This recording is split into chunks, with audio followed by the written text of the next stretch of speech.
Perkenalkan, nama saya Putu Desmadewa. Ingin mengajak teman-teman sekalian untuk mempraktekkan EFUS, yaitu pada uji asumsi, klasik, dan regresi.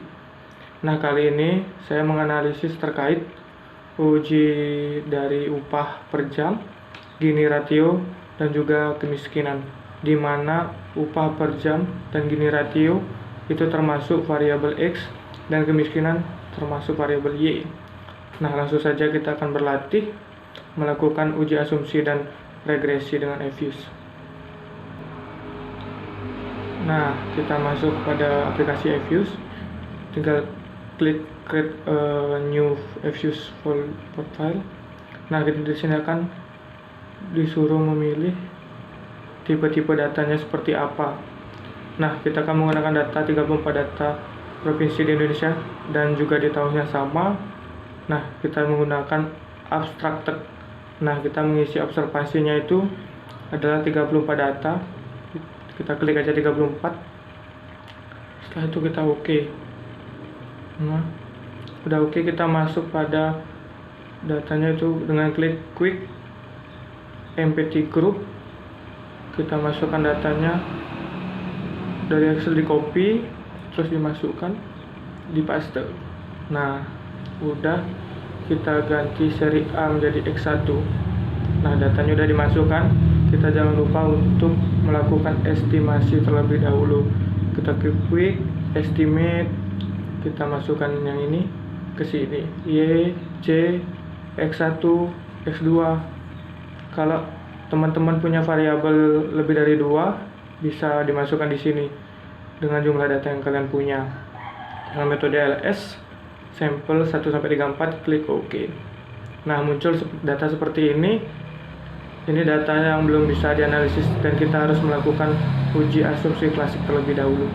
Nah, kita akan melakukan uji asumsi klasik. Uji asumsi yang kita lakukan dengan 5 cara atau 5 uji. Uji pertama, uji normalitas, multikolinialitas, heterogeneisitas, autokorelasi dengan 2 cara. Cara 1 dengan cara 2, ada linearitas. Nah, langsung saja kita masuk pada uji asumsi klasik, uji normalitas.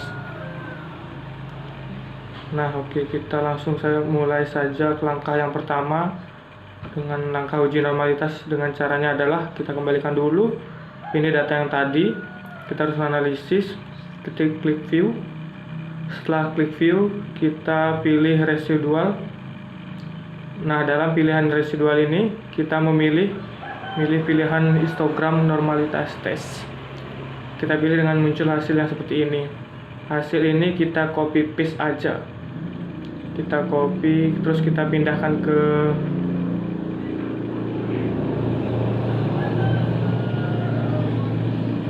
nah, muncul seperti ini. Nah, ini adalah uji normalitas yang kita buat.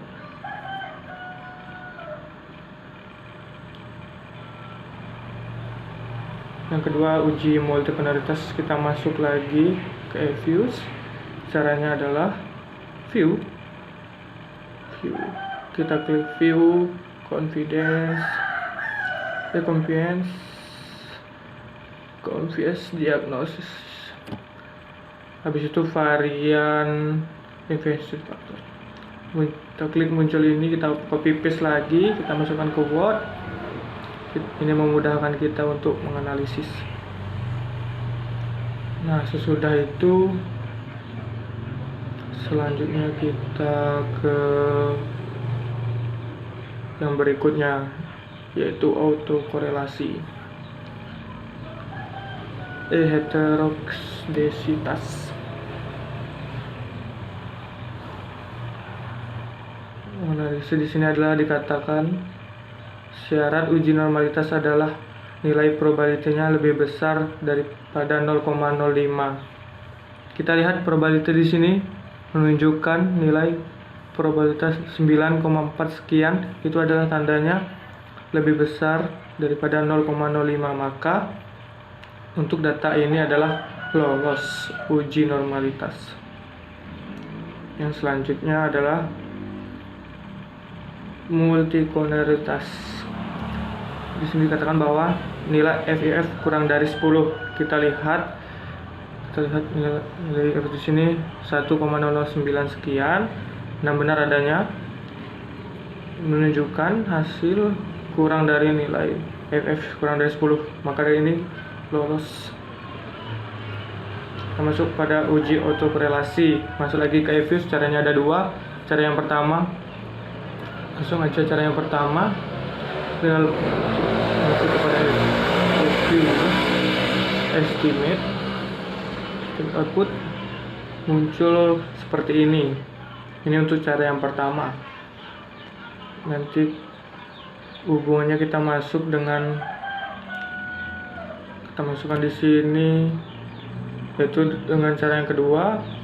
Masuk lagi ke EFUSE, klik view, residual serial correlation, klik OK, kita copy paste lagi, klik OK, kita masukkan ke Word lagi. Nah, jadi kita sudah melakukan autokorelasi. Kita akan melakukan uji linearitas. Kita masuk ke EFUSE, kita tinggal klik view, masuk pada stability diagnosis, kita masuk ke range series test. Nah, oke, kita muncul seperti ini hasilnya. Kita copy paste saja, klik OK, kita masukkan ke Word linearitas. Nah, inilah cara untuk melakukan uji linearitas. Nah, kita akan bahas satu-satu dari uji normalitas. Di sini adalah dikatakan bahwa syarat uji normalitas adalah nilai probability-nya lebih besar daripada 0,05. Kita lihat probability di sini menunjukkan 0,945 sekian. Itu tandanya adalah lebih besar daripada 0,05. Maka untuk data ini adalah lolos uji normalitas. Yang selanjutnya adalah multikolonialitas. Di sini dikatakan bahwa nilai FIF dikatakan bahwa kurang dari 10. Nah, di sini 1,009 sekian. Nah, benar adanya menunjukkan hasil kurang dari 10. Maka dari itu lolos multikolonialitas. Masuk ke heterogeneisitas. Di sini dikatakan probabilitas harus 0,05. Kita lihat di sini probabilitas di atas ini menunjukkan hasil 0,6512, yaitu dikatakan lebih besar daripada 0,05. Makanya lolos heterogeneisitas. Lanjut ke autokorelasi. Ini ada dua cara. Di sini autokorelasi yang pertama DW, nilai DW plus minus 2, Durbin Donwasnet 1,659 sekian. Makanya ini dikatakan lolos autokorelasi.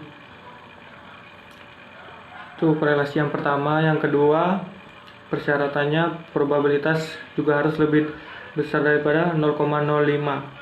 Nah, kita lihat probabilitasnya 0,05 atau tidak. Kita lihat probabilitasnya yaitu 0,21139, berarti lebih besar daripada 0,05.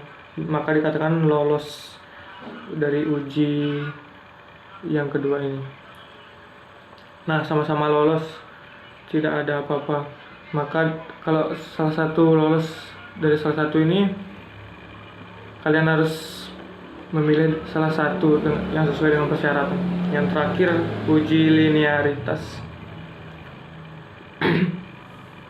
Persyaratannya adalah F statistik probabilitas lebih besar daripada 0,05. Nah, kita lihat F statistik dan probability menunjukkan sebesar 0,232. Nah, dia berada juga nilai yang lebih besar 0,05. Bisa dikatakan lolos linearitas. Karena semua data udah lolos, kita langsung masuk pada uji regresi.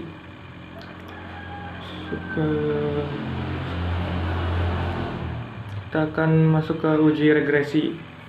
Uji regresi ini kita akan melakukan uji T, uji F, adjusted R-square. Kita masih menggunakan Effius ya teman-teman. Kita masukkan Effius yang ini. Nah, yang ini. Kita menggunakan grup yang ini, kita freeze.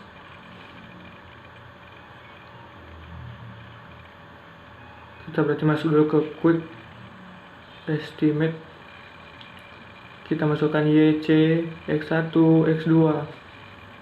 Kita oke. Nah, ini muncul, kita klik freeze. Lalu kita kasih name dulu, regresi. Setelah itu kita oke. Muncul ini, nah dependent variable dan yang lainnya kita copy aja langsung. Oke, terus kita paste di nah kita membuat persamaan terlebih dahulu karena kita ada X1 X2, jadi ada beta 1 beta 2.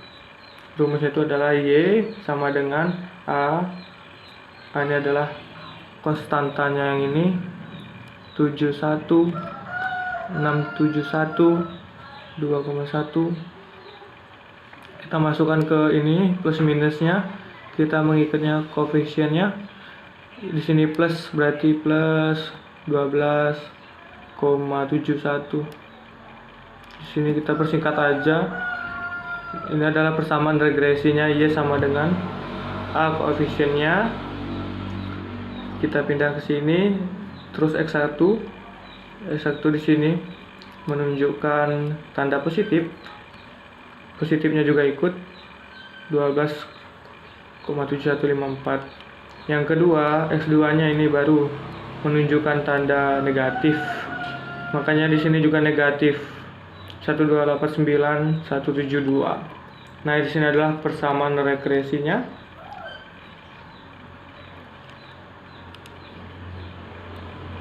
Selanjutnya kita akan melakukan uji T dan juga uji F serta adjusted R-square. Dalam uji T ini adalah probabilitas kurang dari 0,05, maka dia akan berpengaruh. Maka kita akan mengecek terlebih dahulu T tabel. Tabelnya ini kita menggunakan Excel. Kita masuk aja rumusnya sama dengan masukkan TINV buka kurung probabilitas 0,05 tandanya. Nah, kita copy paste ke Word-nya bahwa tabelnya sebesar 2,03 sekian. Nah, ini persingkat aja. Tabelnya sudah menemukan 20,34515. Tabelnya sedangkan persyaratannya suatu data itu dikatakan berpengaruh atau tidak, T hitung harus lebih besar daripada T tabel dan probabilitasnya harus kurang dari 0,05. T hitungnya adalah 4,304 sekian ini, dan benar dia lebih besar daripada 0,34, dan probabilitasnya kita pakai yang ini aja 0,0003 ini, dia juga kurang dari 0,05, berarti dia benar dan dikatakan berpengaruh. Selanjutnya kita masuk pada uji F, apakah data itu berpengaruh apa tidak. Caranya juga sama, menggunakan F tabel, F hitung, dan probabilitas kurang dari 0,05. F tabelnya kita menggunakan Excel, kita masukkan sama dengan masukkan rumusnya FENV dalam kurung probabilitas, masukkan 0,05. Freedom yang pertama ini adalah variabel kita ada 2. Terus yang kedua ada freedomnya adalah masukkan jumlah data ketemu, kita copy, kita masukkan ke web. Nah, setelah kita masukkan, kita lihat lagi bahwa F itu lebih besar dari F tabel, ini kan 3,84 sekian. Kita copy lagi, kita masukkan ke sini, dan benar bahwa F hitung ini lebih besar pada F tabel. Sekarang kita lihat probabilitasnya. Yang punya F probability F statistis ini ditunjukkan 0,0 sekian 5. Yang sudah jelas ini bahwa kurang dari 0,05. Makanya ini dikatakan berpengaruh. Ya, variabelnya berpengaruh terhadap Y. Nah, kita akan melihat adjusted R-square-nya. Nah, kita akan melihat seberapa besar berpengaruhnya variabel itu terhadap variabel X, terhadap variabel Y. Nah, karena nilai R-square-nya adalah 0,545128, makanya ini presentasikan atau kita masukkan menjadi 54,51%. Nah, itu artinya bahwa berpengaruh sebesar 54,51%. Sedangkan dari variabel lain sebesar 100% dikurangi 54,51%, itu adalah 4,49%. Jadi dia dikatakan variabel lain. Variabel situ berpengaruh 54,51% terhadap variabel Y, sedangkan 45,49% berasal dari variabel lain, atau itu nama standar error. Selanjutnya kita akan melihat tanda CX1 X2. Di sini koefisiennya C-nya itu adalah tandanya positif, X1 positif, X2 adalah negatif. Artinya apa? Jika tanda ini positif, maka dia akan berpengaruh searah atau sejalan dan selurus. Sedangkan S2-nya ini negatif.